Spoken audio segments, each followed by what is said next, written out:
Welcome back to the deep dive. Today, we're cracking open a set of sources that really speak to each other, setting up this, clash of priorities. That's right. We've got foundational stuff on faith, righteousness, but then also a pretty sharp critique of materialism. So our deep dive is really drilling down on one big question. How do you measure what truly matters? What's real success look like? Yeah, exactly. Our mission here is to unpack this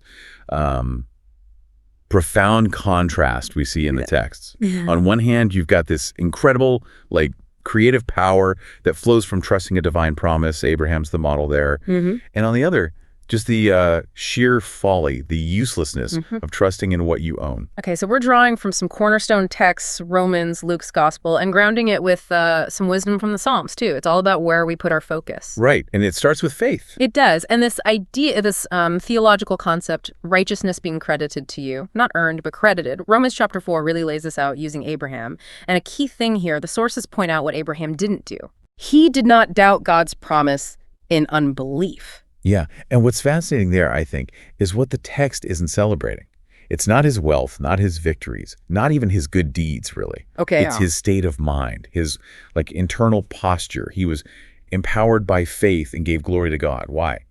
Because he was fully convinced that what God had promised he was also able to do. So the mechanism isn't merit, it's just conviction, complete trust in the one making the promise. Exactly. It's radical. It completely bypasses that usual spiritual economy of, earning points. Yeah. You don't earn the credit. It's given based only on your trust. Well, let's be real for a second. Abraham was wealthy, right? Yeah. The powerful guy. Is the text saying wealth is bad in itself? Or is it just about where you place your ultimate trust? The emphasis is definitely on trust. Wealth itself isn't presented as the problem here. The issue, the sin, is making wealth the foundation, the thing you rely on, your identity. Okay. Abraham used his resources, sure, but he didn't worship them. Yeah. His trust was locked onto that future promise, not his current bank account. And the reason this matters so much for us, listening now, is that Romans 4 makes it explicit. This wasn't just about Abraham. Okay. This is where it gets personal. The story isn't just history, it's a template for us today. Precisely. The text says, this righteousness will be credited to us who believe in the one who raised Jesus our Lord from the dead. The resurrection connection. Yes, that's the ultimate proof that the promise is good.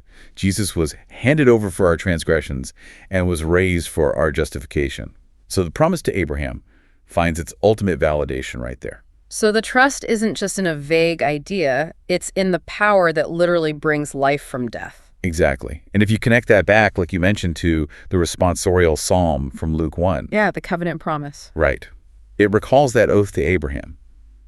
God would set his people free from their enemies. But why? What's the goal of that freedom? Okay. It wasn't just safety or political freedom. It was so they could worship him without fear, holy and righteous in his sight, all the days of our life. Freedom from fear for worship. That's a crucial link. Trust brings freedom from fear, which then allows this life of gratitude and right relationship with God. That's the foundation we're talking about. Righteousness built on absolute trust in this powerful promise, a promise that offers freedom from fear and ultimately life itself. It's a system based entirely on, divine power and our faith in it, not what we can scrape together ourselves. Right, not our own efforts. Okay, so foundation laid. Trust equals righteousness and freedom. Now, let's make that sharp turn the sources demand. If Abraham shows us the power of trust, Luke chapter 12 vividly shows the danger when that trust is completely misplaced. We go from eternal promises to a squabble over stuff. It's quite jarring, isn't it? Jesus is teaching deep spiritual stuff, and boom, someone from the crowd just blurts out, "Teacher, tell my brother to share the inheritance with me." Yeah. Timeless. Deep thoughts interrupted by, money disputes. Exactly. And Jesus' response is immediate. He doesn't even engage with the legal question. No, he shuts down the whole premise. Friend, who appointed me as your judge and arbitrator, he just refuses to get into dividing property. Right. He instantly shifts the focus. It's not about who deserves the money. It's about the underlying danger of wanting it too much. Okay, so he pushes back on the request itself to address something deeper. That's the key move, analytically speaking. He redirects from the family fight to the spiritual sickness affecting them all. And then comes that stark command to everyone listening. Take care to guard against all greed, for though one may be rich, one's life does not consist of possessions. Wow, That's not just financial advice, that's like a definition of what life isn't. It's fundamental, and he immediately illustrates it with the parable of the rich man. Right, the guy whose problem isn't scarcity, it's actually too much success. His land produces this bountiful harvest and abundance. And here's where that error, that self-reliance becomes so tragically clear. He sees this divine gift, the harvest, and his immediate thought is, Me. how do I handle my stuff? Yeah, we get his internal monologue. It's all I and my. I shall tear down my barns, store all my grain. He sees abundance not as a gift maybe to share or be grateful for, but as a logistical challenge. Where can I hoard all this for myself? And this hoarding instinct leads him to this, profound psychological blunder. He talks to his own soul. Yeah, like it's just another part of him he can satisfy with material things.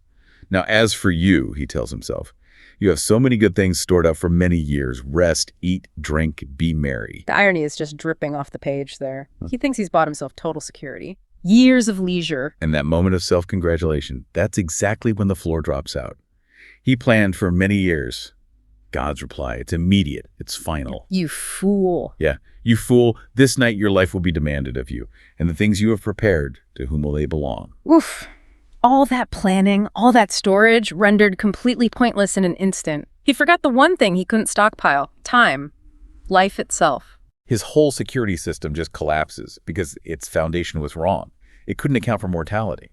And that's the punchline, right? The final summary. It condemns not just the hoarding, but the whole mindset. Thus will it be for the one who stores up treasure for himself, but is not rich in what matters to God. So his big mistake was assuming that getting the harvest, the divine provision, meant God approved of his self-serving plan for it. Exactly. He confused blessing with an endorsement of selfishness. Which brings us right to the core question then. What does it mean to be rich in what matters to God, as opposed to just storing up treasure for oneself?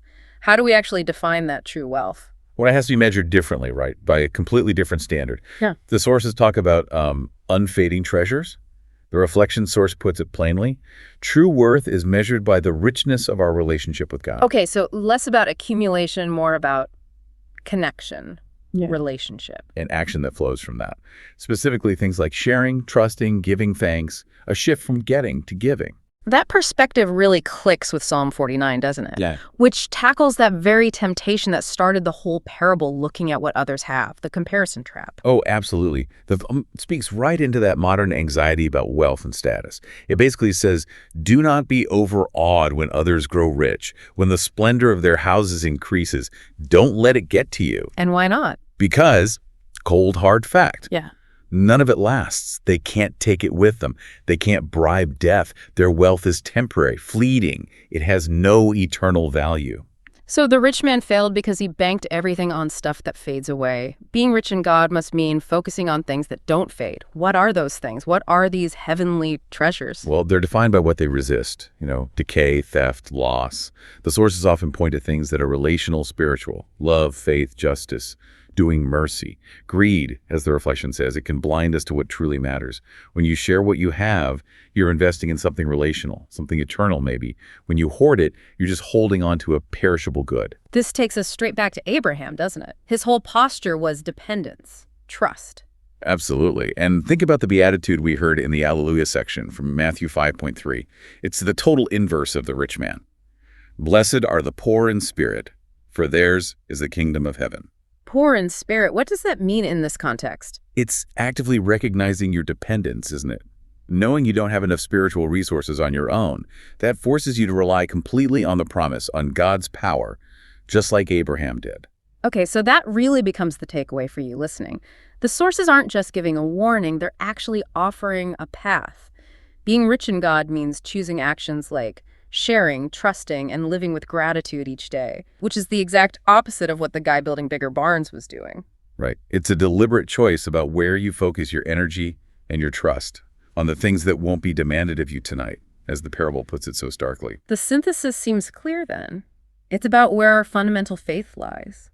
Abraham put his in the power of God's promise, and that led to freedom, worship without fear. Whereas the rich man put his faith in the security of his storage, his possessions, and that led straight to, well, a terrifying final moment of total loss. So the ultimate goal, as the sources really drive home, is seeking those treasures that don't rust, don't get stolen, don't fade away. Yeah.